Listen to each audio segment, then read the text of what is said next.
Assalamu Assalamu alaikum. Welcome to the inaugural episode of the Guest House. I'm your host, Sohail, with our co-hosts Ahmed and Ismaeel. And we're going to kind of just go over who we are, introduce ourselves, and go over why we want to do the podcast and what we're going to bring to to the podcast. So again, my name is Sohail. I am the oldest of the trio here, happily married, four boys ranging in ages from 8 to 19. I am professionally, I'm in title insurance, which Ismail doesn't know, so it's a surprise to Yeah, I'm finding out now as we're you know. speaking. Saying what that means. Which I guess most people don't know what title insurance is, so we'll say it's real estate adjacent.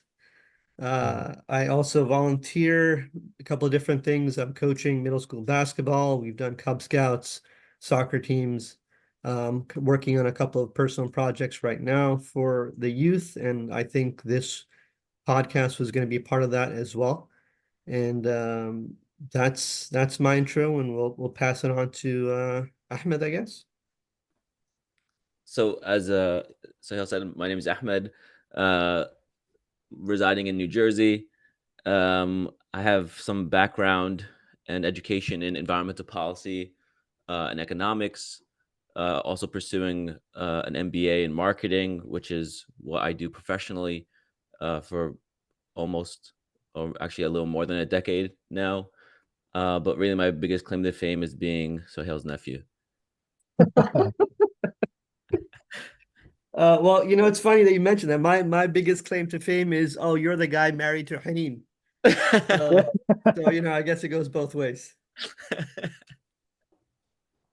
Yeah, so I'm currently pursuing my PhD in Istanbul in Islamic history. My previous background has been in business and political science, and um, I grew up in New Jersey with Ahmed actually, and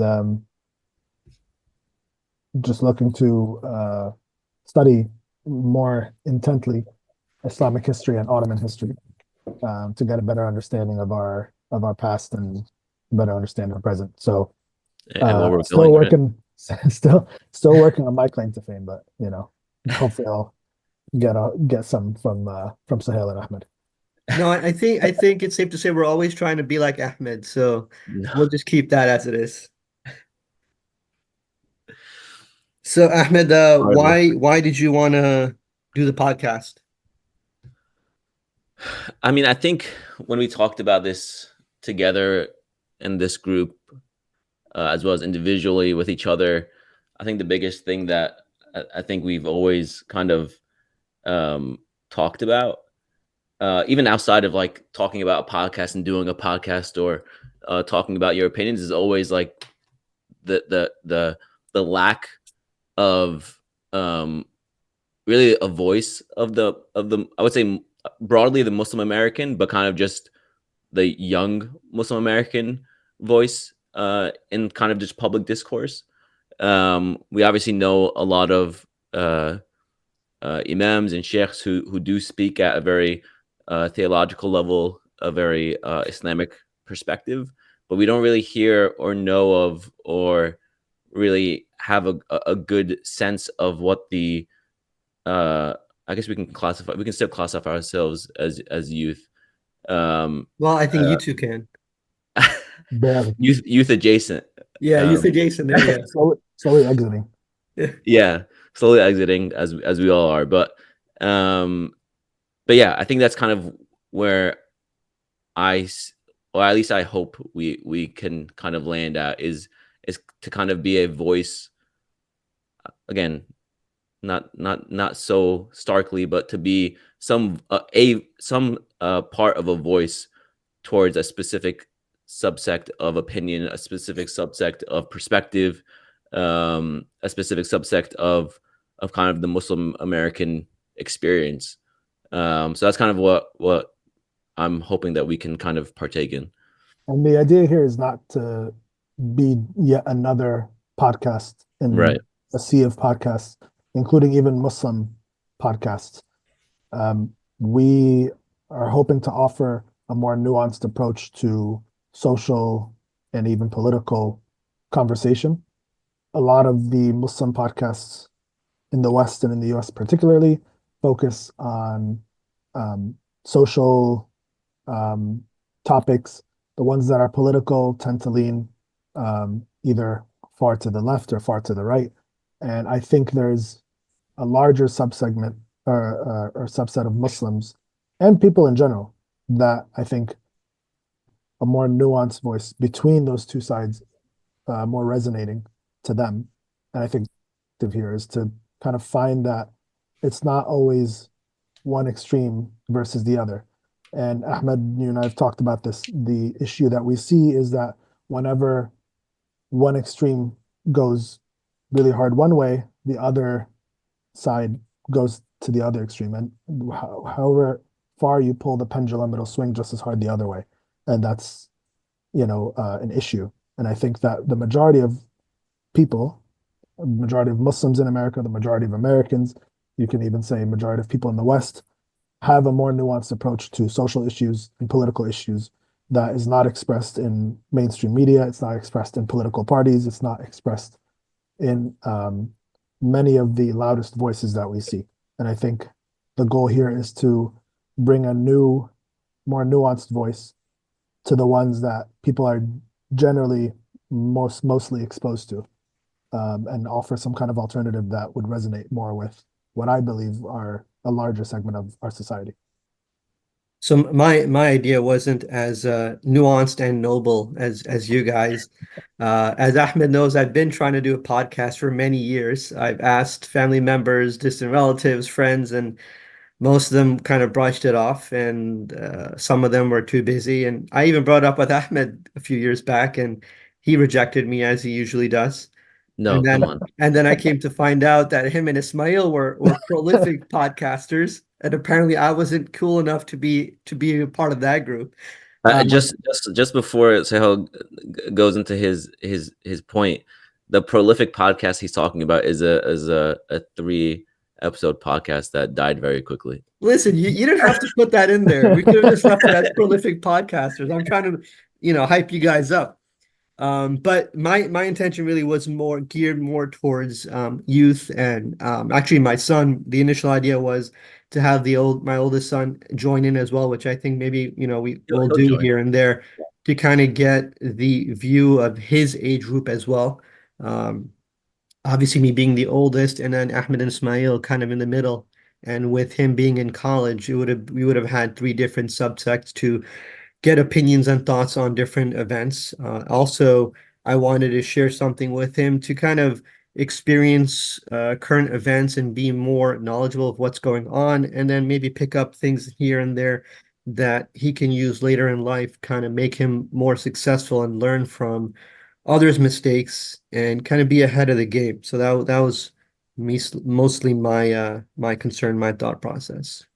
Well, this ties into everything we've mentioned because 100%. social issues, political issues, all this stuff is generally geared towards the youth anyway. Yeah. They're usually the most active group in political issues and social issues.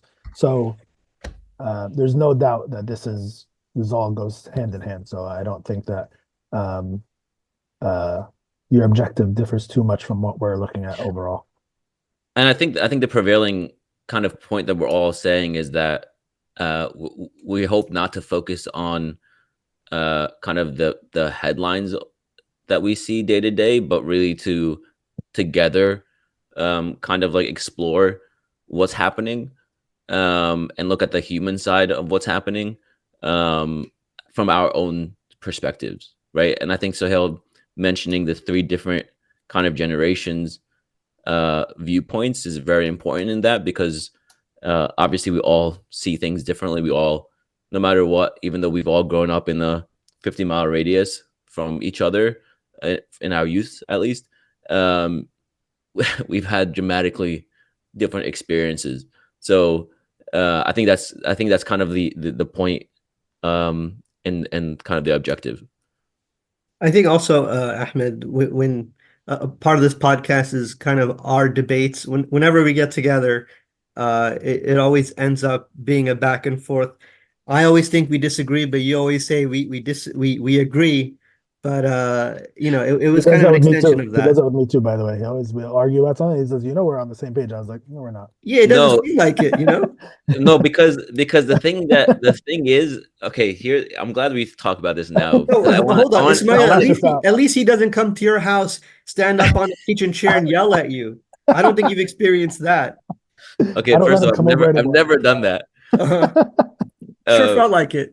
He's not allowed in my house anymore. That's how we got around it. No. okay, I wanna dispel that notion though because I wanna before we even start talking about differences and opinions and perspectives, it's important not to get lost uh in the forest, right? Like we can't be lost in the forest looking at the specific trees when largely we all usually have the same goals.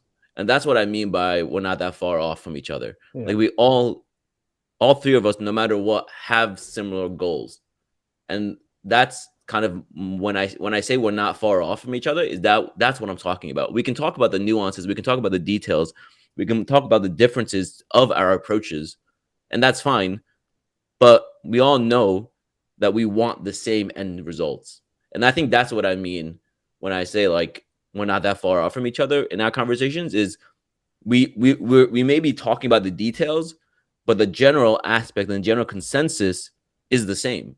And I think that's important because that's not uh usually when there's a conversation, that's not usually understood, right? Like when you have a conversation with a stranger or a distant relative or even a close relative, you don't always have the same kind of goal and mindset that you're working towards or that you're both kind of like alluding to, right? We never talk about like the end goal, but it's clear in our conversations that the end goals are maybe not exactly the same but similar in most respects. So we may be talking about the nuances and the details, but the end goal usually is very similar. Agree. I mean, I think you and I have the same goal. I intend to take this podcast to millions of listeners and then kind of break off and do my own thing like Justin Timberlake. Oh, mine's world domination. Okay, so we're not the same then. Okay, so slightly off. Slightly off. But no, I just want to add also my thought process was a little bit more selfish as well. I wanted to kind of learn from both of you guys as to the history of these issues and conflicts and things like that. So it was more of also me learning as well and discovering things that maybe perhaps I didn't know and also maybe our listeners didn't know either. So I think that'll help also. Yeah, and something that everyone will soon realize is that Sohail is very humble. So he says that he'll learn from us, but for the most part, we'll probably be learning from him more often than Yeah, not. I don't know about that. So I think we should kind of jump into why we picked the name that we did. So we are the guest house, and I will leave it to Ahmed to kind of shed some light on that. Yeah, sure. So really, the guest house comes from a poem from Rumi that kind of struck me, I would say, a few years back, um, in just like my search for kind of understanding more about life, I guess you can say. But I think the best thing to do is just to read it and then talk a little bit about how I perceive it. It may not necessarily be a kind of philosophical or theological viewpoint, but just the way that I've understood his poem.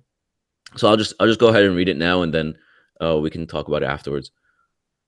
Okay. So it starts with, this being human is a guest house. Every morning a new arrival, a joy, a depression, a meanness. Some momentary awareness comes as an unexpected visitor. Welcome and entertain them all, even if they're a crowd of sorrows, who violently sweep your house empty of its furniture. Still, treat each guest honorably. He may be clearing you out for some new delight. The dark thought, the shame, the malice. Meet them at the door laughing and invite them in. be grateful for whoever comes, because each has been sent as a guide from beyond. And that's where the poem ends. Obviously, English is not Rumi's first language, so you're not going to get the same oomph that you would if you read it in his language. But generally, I think you can kind of understand his perspective, right? And obviously, his poem, and this poem specifically, isn't the only poem that's talked about the human experience. And again, what we've been talking about uh, can be distilled to the human experience. Um, and really, it's about the mixture of emotions in everyday life, that they should be embraced, that they should be kind of uh, held onto, and not quelled or squashed or pushed away from one a person's self, whether it's anger, sadness, happiness, ecstasy, even depression. Every kind of emotion that someone has should be felt, right? As Rumi kind of alludes to, every emotion is there for a reason. It's meant to kind of teach us, shape us, push us to be who we will eventually be. Um, it's a very, I would say, a very spiritual uh, uh, perspective on life. Obviously, you can look at it in a nihilist uh, perspective where nothing really matters. So the emotions are a stumbling block, um, which is a very crude way of looking at life. And I think if you were to look at life that way, then a lot of things wouldn't matter. But obviously, in an Islamic perspective, as Muslims, uh, we don't have that kind of crude sense of life. We know that the Prophet Sallallahu Alaihi Wasallam has struggled. We know he went through his year of depression, or angst, you can say. We know he went through his sadness after Khadija radiallahu anha passed away. We know his daughter had her sadness after he passed away. We know that her husband, Ali, had his own share of sadness after she had passed away. You can see like there's like there's always a line, right? There's always a thread of sadness, of angst. And I think there's a good poem that Ali wrote, at least is attributed to Ali, after Fatima had passed away. And he said at her gravesite, he wrote a poem. He recited a poem, and I'll just recite the poem, and then I'll have you guys talk, because I'm talking a lot. But he said, "What is wrong with me, standing at the graveside, saying salam to the one who has passed? The grave of my lover, but she's not responding to my greeting. My lover, why are you not responding to my salam? Have you forgotten all the intimate moments we shared between the two of us? My beloved," one responded and said, "how can I respond to you? And I have become a prisoner by stones and by dirt. The dirt has consumed my beauty, and that is why I have moved on. And I have been veiled from my family and my beloved ones. And my salam back to you and to them, those I have left behind. Those intimate moments have now passed." Yeah, so that's was a very good interpretation. I'll be honest, when you went over the idea of the name of the podcast, I had not read that poem before, and I went and I read it, and you're right, it can be taken into many different interpreted in many different ways, from a theological perspective, from a spiritual perspective, from a literal perspective. Yep. And I think a lot of his writing is of that nature, right? From a theological perspective, any guest that comes into your life, whether it's an emotion, whether it's a physical person, you can learn something from them, 100%. right? And I would extrapolate that to I've shared this thought with many people, is that all the people in your life, whether you like them or don't like them, there's always one or two qualities or traits that you can appreciate about everyone. And I think if you approach life in that sense, there's always going to be something to learn, whether it's a positive or a negative. You can always take away something from there. And at least that's how I interpreted a portion of that.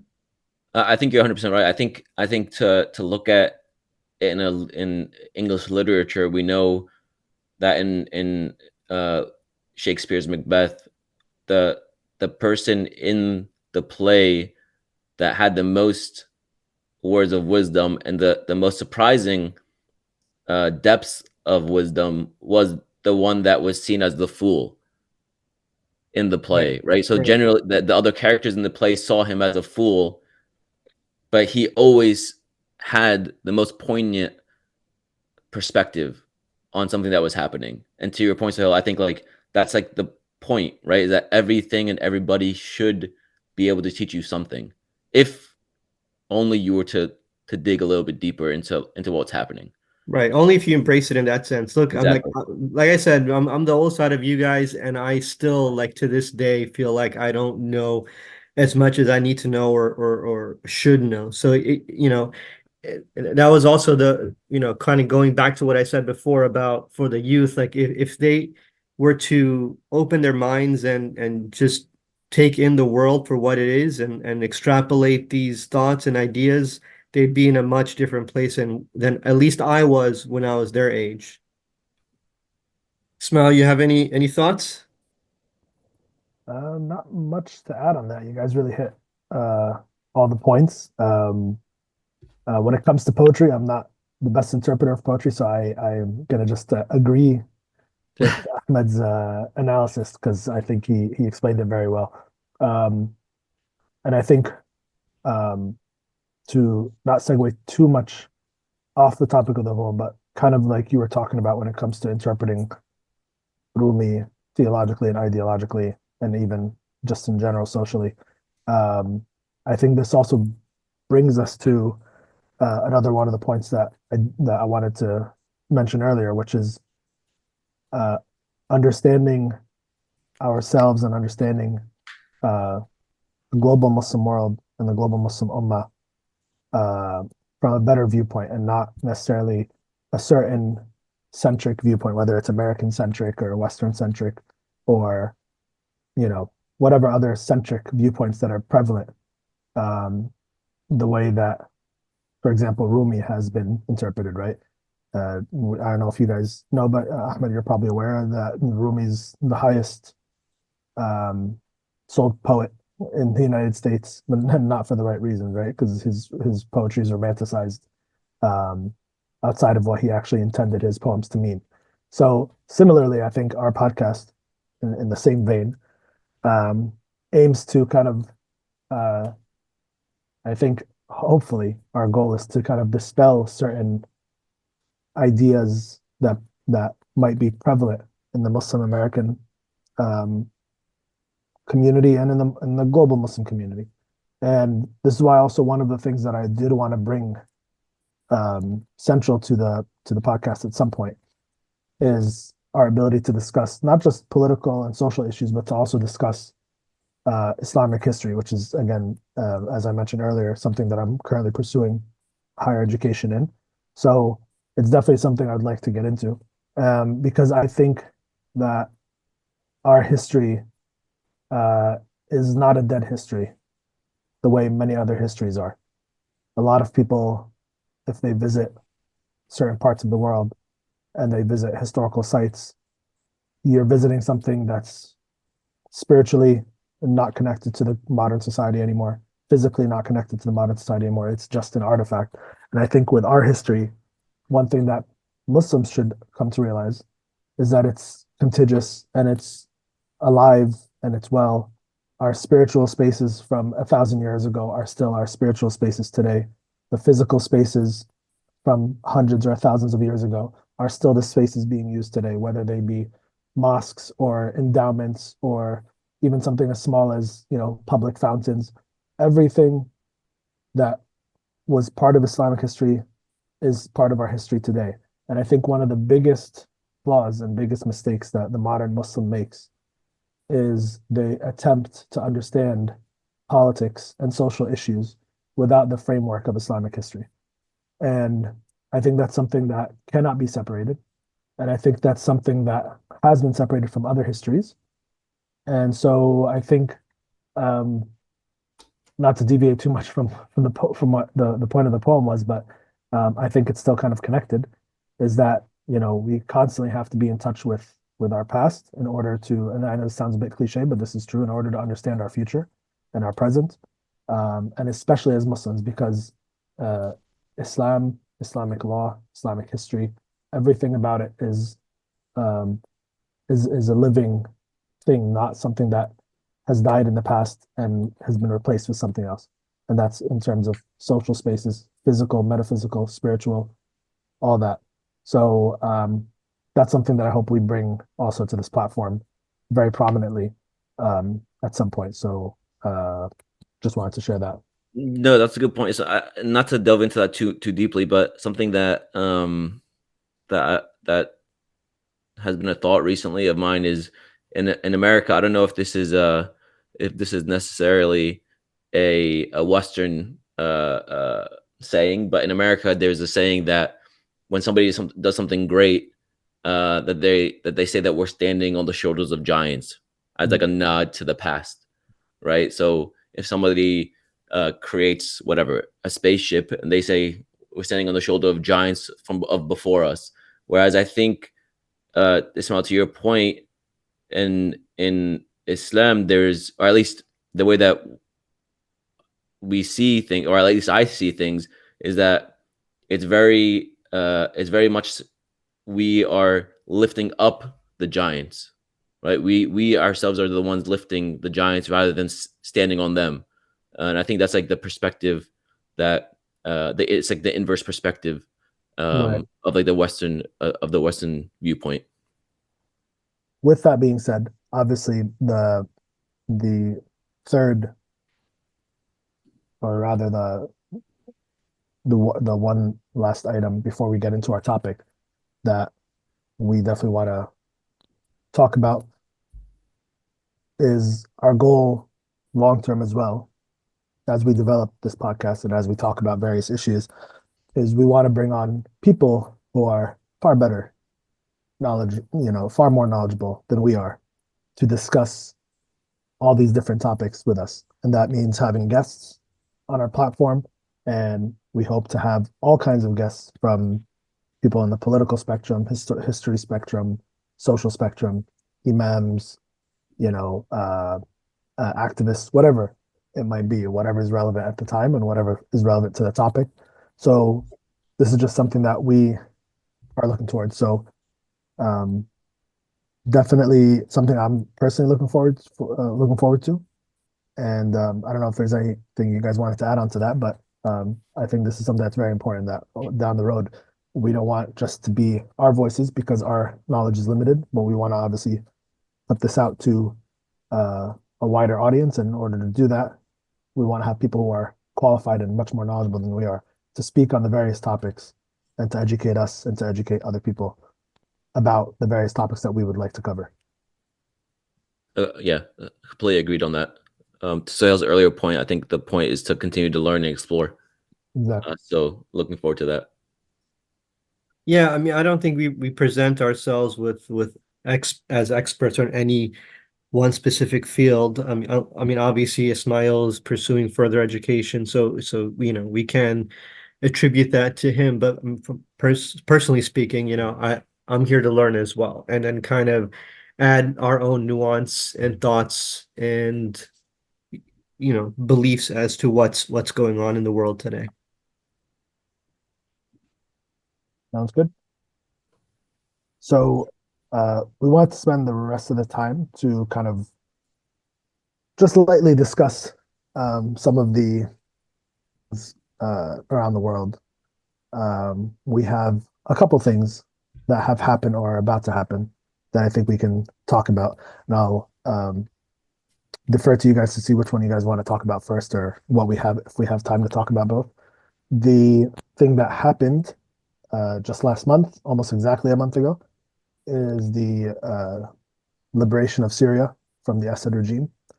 And since I'm been living in Istanbul for some time, for a little bit now, I had the opportunity to go out to the Fatah neighborhood and kind of observe the celebrations in Fatah. Turkey is host to the largest number of Syrians outside of Syria since the start of the war. And so, seeing the celebrations that happened was very interesting to be a part of and observe. The second thing that we could potentially talk about is the incoming Trump presidency, which is about 2 weeks away. So what kind of expectations we might have and so on and so forth. So I don't know if we could do 10 minutes or 15 minutes on each. Um, did you guys want to start with Trump or start with Syria? Yeah, listen, I think you're in Turkey. I think let's start with Syria. The Trump presidency is going to be here for the foreseeable future. So I don't think there's any rush in covering that. I Sounds think it'd be good. interesting to hear your personal perspective and experiences going out into the city and seeing the reactions of the Syrians. So I think let's start from there.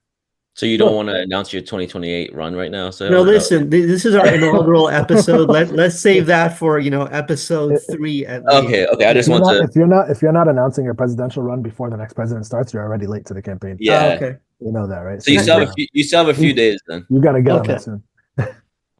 I'm still working on the campaign slogan. Yeah, this is going to be his source of fundraising, by the way, this podcast. For Um, a source of funding from all 3 of our listeners, right? exactly. Yeah.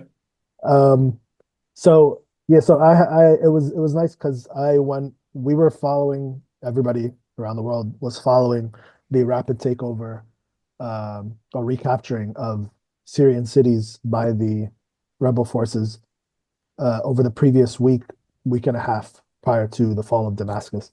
And so when I went to sleep the night before, the rebel forces were on the outskirts of Damascus. And so it was basically any hour now we would hear some kind of announcement that Damascus had fallen. So for me, I had woken up. It was a Sunday. I'd woken up around 9 a.m. Damascus had fallen to the rebels, maybe only a few hours before.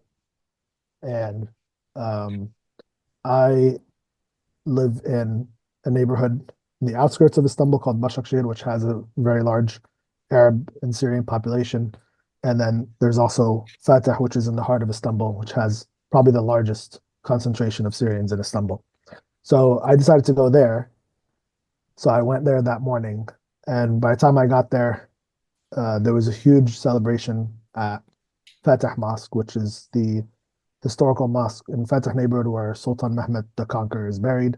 And I've been there many, many times, and it's in the heart of where the Syrians are. If you walk out from one of the gates of Fatah Mosque, you'll see just Syrian shops for several streets. So it's a very active Syrian hub, and you'll see the mosque in this courtyard, and everything is always very lively with kids and families hanging out. So we went there, and that's where all the celebrations were taking place. And people were gathered in front of the mosque in the courtyard, celebrating. And I just kind of walked around and it's very, very joyful, almost similar. Closest thing I could think of, if my memory serves me right, is the Arab Spring, which I wasn't in the Middle East at the time that happened. I was in the U.S., but even in the U.S. with the Arab populations, the Arab Spring was a huge deal as it was kind of happening country by country. Well, we were in college at that point when that was happening. I Right. mean, Yeah. I remember Mubarak was the whatever fell, whatever we want to Yeah. call it.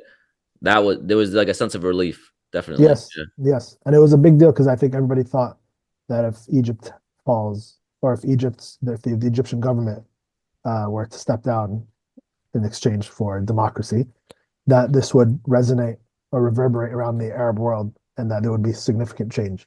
Um, so I think that was very interesting and it was a very exciting time. Everybody was in very hopeful um, feeling and emotion. And I think here it was the same, but I think immediately there was kind of this undertone of doubt. Even you could say naysayers or even unfortunately there has been for many years, Assad apologists and other similar groups that were trying to undercut this. And then you also have a lot of people who are old enough to remember the Arab Spring and the eventual, I don't like to call it failure because everything that has been happening since is still a result of the Arab Spring, but the immediate failure of the Arab Spring. And so I think people always constantly remember that. One thing I want to point out that people don't seem to notice is the most cautious people about the future of Syria are the very same Syrians who are celebrating it the most, because they're the ones who are the most invested. They're the ones who understand the situation the most, and they're the ones who are aware of what could eventually happen. All these kind of naysayers that are going around and saying, but what about this and what about that, and the Americans and the Israelis, they are the Syrians themselves who are involved with retaking Syria or coming back to Syria or celebrating the fall of Assad are the ones who are most keenly aware of how this could go wrong. But I think they deserve, at least at the very minimum, a day to celebrate the fall of one of the most, arguably the most brutal regime in modern Arab history.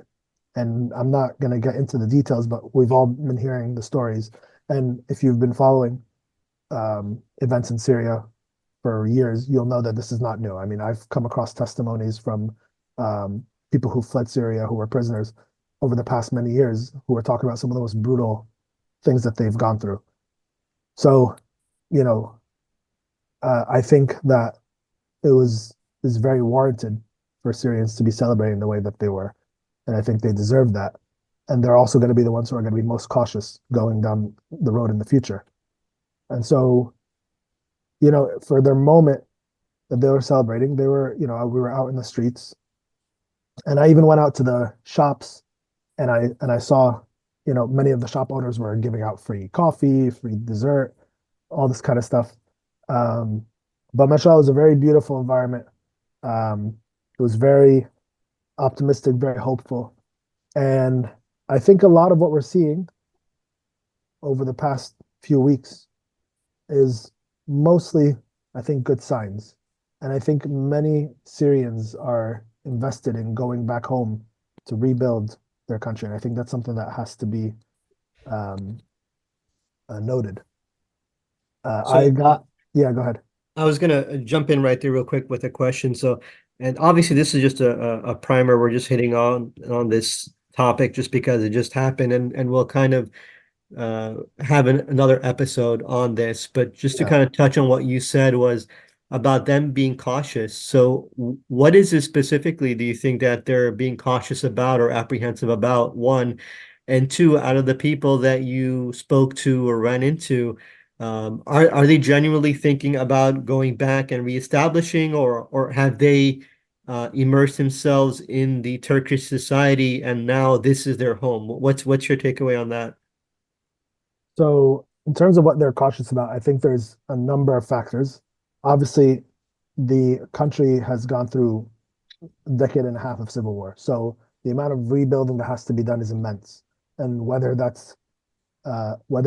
the capabilities of the Syrian people would be enough to realize a successful rebuilding of the country, I think is one thing that they're cautious about. But I think they're very optimistic because again, there's one thing that people haven't realized is in the past decade and a half, Syrians have gone outside of Syria and have attained education and work experience and business experience in places like Turkey, in Germany, in the US, and even Egypt and in many other places. And so they're now able to bring these expertise, whether it's medical expertise, engineering expertise, business expertise, whatever education they might have done, and bring that back and help rebuild the country. And this is in a country where a lot of the stuff was not accessible to at least to the way it should have been under the Assad regime. They've really clamped down on many aspects of civil society. So that's one thing I think. And then the second thing, obviously, is the political aspect of who's going to try to get a piece of, the pie, basically.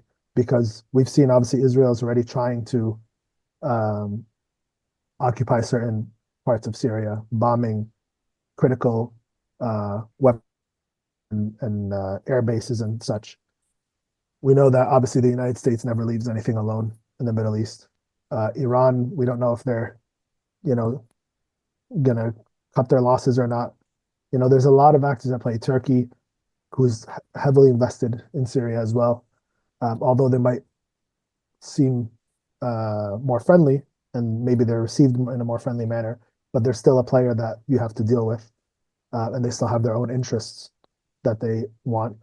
So I think understanding the various political factions outside of Syria, as well as the various political factions inside of Syria, because there's also a question of consolidating all the rebel forces into a Groups. single army, which many of them have agreed to. But again, is that going to be the case? Is that going to be easy to apply?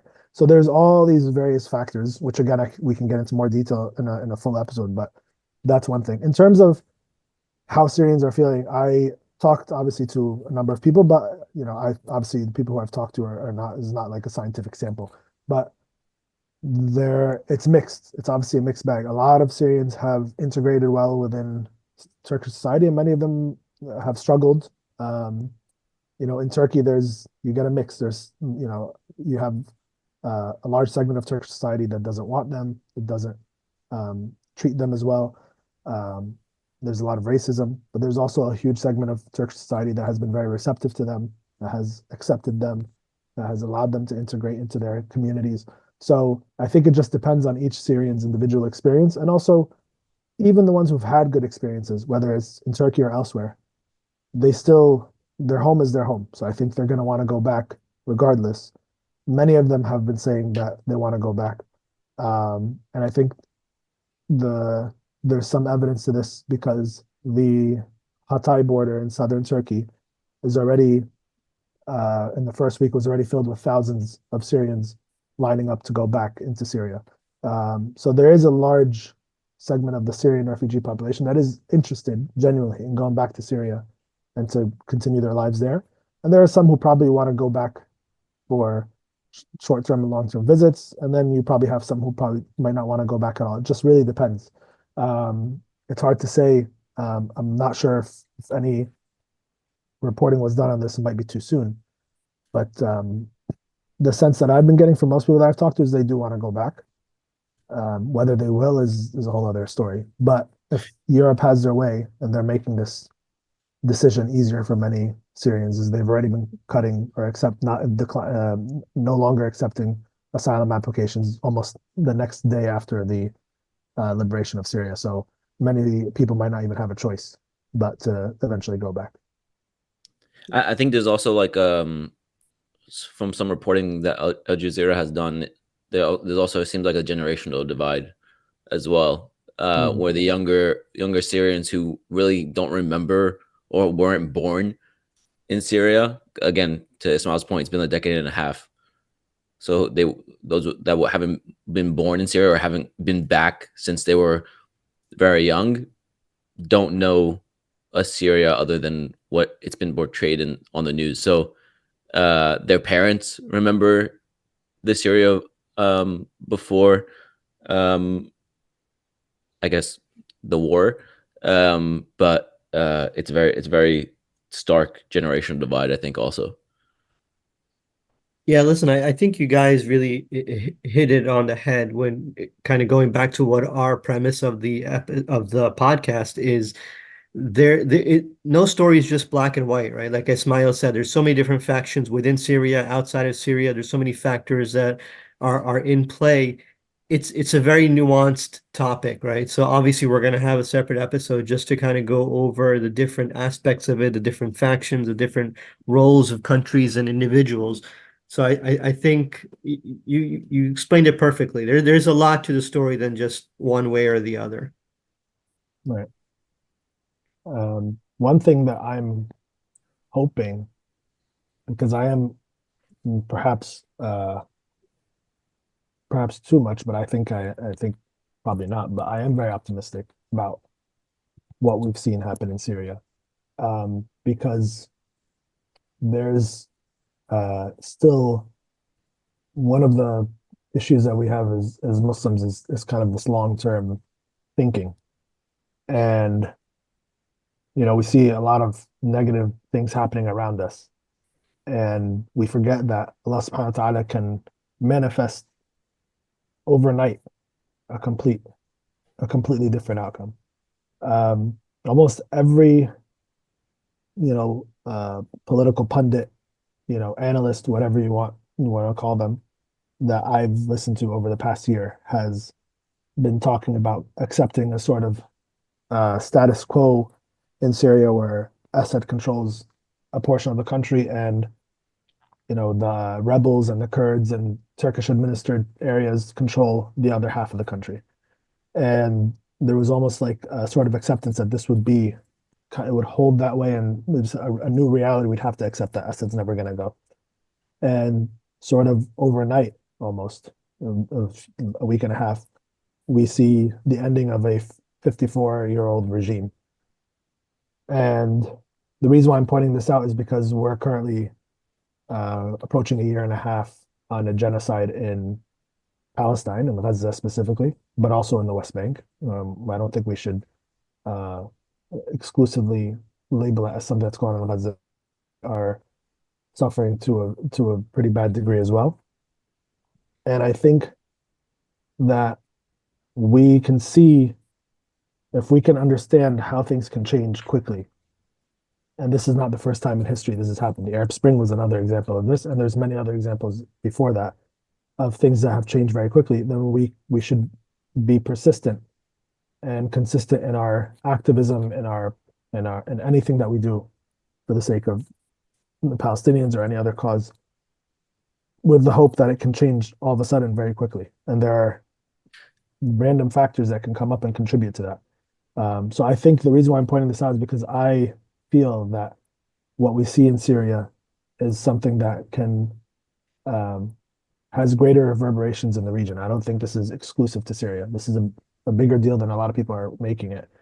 And I think this is something that we should really pay close attention to. And I would also underscore the relationship between Syria and Turkey, that this is also significant, because Turkey's a very crucial player, obviously, in the Middle East, and I think the role that they have in Syria is very important, and I think they're unique in that they shouldn't be lumped in as people who are interfering like the U.S. and Israel and Iran and those players. No, this is, I think, for the most part, a force for good, and can have a very positive impact. And again, there's things I want to get into detail about that but I'll save it for a different time. But I think this is something that we can look at as potentially a new version of another Arab Spring or some other Arab Spring. And again, we've seen historically that the liberation of Palestine comes through the liberation of Syria and also Egypt. And this was the case with both Sayyidina Omar and with Salah ad-Din al-Ayyubi. And so perhaps no different this time as well, that we could see the liberation of Palestine through these similar factors. I want to touch upon something that you mentioned very, very briefly. I completely agree that Allah can change things overnight, but I think it's important to know that this isn't an overnight change. Yes. To the point earlier, this is a byproduct of the Arab Spring, right? And that I don't want to put notations on things, but generally, if you denote something and it doesn't happen within a year, that doesn't mean it's a failure, right? So things take time to ruminate, to get to a place where the opportunity is there to take advantage of it. And I think this is what's happened, right? I mean, I think a lot of the reports that have come out is that they were looking to control a certain region, and then once they went, they realized the whole thing, the whole country was open, right? So that's not something that was done overnight.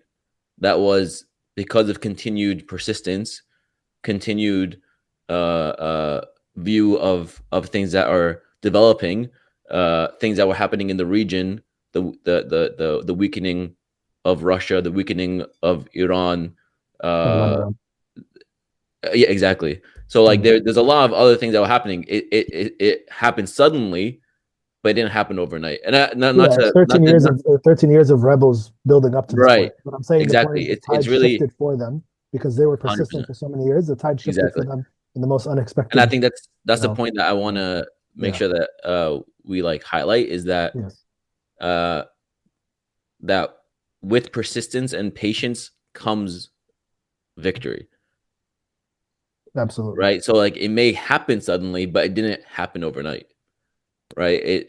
The people who are paying attention, who will start to pay attention again, may see it as an overnight success.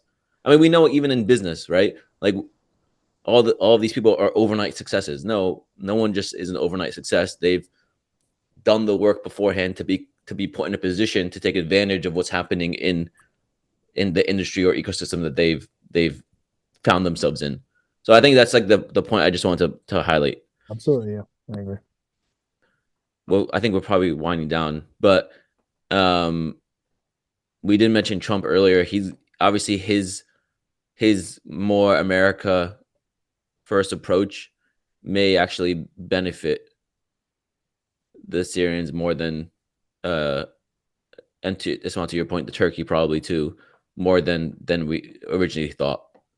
Yeah, I was actually thinking that as well, that, obviously, this is not an endorsement of Trump, but the reality is that the first time around, Turkey benefited greatly from Trump being in office. They took advantage of a lot of things, from his incompetence, if you want to call it that, or from his unwillingness to take the U.S. deeper into conflict in the Middle East. And he has expressed similarly the same lack of interest to delve deeper into these kinds of conflicts. And to Turkey's credit, they tend to play their political cards very well. One example of this, by the in the way, vacuum that they're in, yeah. in the vacuum that they're in, and one quick example, just show you which was also a factor into how that led to the rebels being able to take over, was they had a conference of some sort with the Russians and the Iranians. This was literally just a few weeks before liberation. I think it was in November or October. And in this discussion, they were trying to reach an agreement about basically a final setup for Syria, I guess. And one of the things was that Turkey kept stipulating over and over, and was very persistent about stipulating, that if anything were to happen militarily in the country, that no party, meaning Iran, Russia, Turkey, would get involved militarily. And they kept stipulating this over and over. And in the beginning, they were disagreeing, and eventually the Russians and the Iranians agreed to that stipulation, which might also help explain the reason why. I mean, in addition to all the other factors in terms of Russia dealing with the Ukraine war and all these other factors, but another factor into why Russia didn't step in to save Assad in the last minute. And again, they were cutting their losses because Assad was becoming a liability. And there's a number of other factors, but this was also a bit of a stroke of, political genius, if you want to call it that, on Turkey's part, to ensure that they didn't know this was going to happen, but it played in their favor, because, if hypothetically Russia were to get involved, then that would allow for Turkey to also provide military assistance. But they basically agreed to the stipulations to say basically no external military support, which would explain Russia and Iran's. Has that been confirmed though, that Turkey didn't know? Because there hasn't been any external like, confirmation. I don't think anybody knows for definitively. Obviously, Turkey's official stance is that they didn't know, but then they quickly endorsed it. So, but I find it difficult that Turkey would not be aware of like a major move like that, especially because they've been heavily supporting the rebels. But also, I think what I do think is true is that I think the rebels planned this and executed this without the assistance of Turkey. But I think perhaps Turkey might have been aware, but I do think that the rebels did plan this and execute it on their own. Perhaps Turkey knew. Yeah, but they didn't jump in. Yeah. I didn't. Because again, if it failed, then it would fall back on Turkey and bite them. Yeah. I didn't mean to suggest that Turkey was like part of it, but for them to negotiate that in these talks suggests that there was intel, or at least they knew something was going to happen. Like you don't again, if you're not, no one thought that this would happen, regardless of if they knew they would advance or not. There's no way Turkey thought that Damascus would fall.